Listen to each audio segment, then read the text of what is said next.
Ok, pessoal. Agora no outro formato, hein? Formato de Word agora. Então, a relação entre o discriminante delta e o número de raízes. O delta a gente já sabe que é o b ao quadrado menos 4 vezes a vezes c, certo? Esse valor pode dar um número positivo, que eu coloquei aqui 5, né? Que é o número maior que zero. Pode ser zero, que é o delta igual a zero. E pode ser número negativo, no caso, menos 5, que é menor que zero. Mas qual a relação entre o valor do delta e as raízes, não é verdade?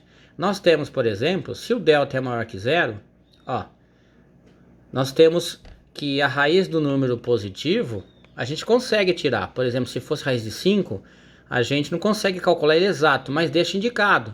Mas você vai ter a relação, vai ter a solução mais raiz de 5 e menos raiz de 5.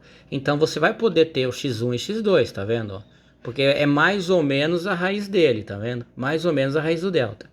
Agora, se o delta for igual a zero, a hora que você vai calcular aqui raiz de zero é zero.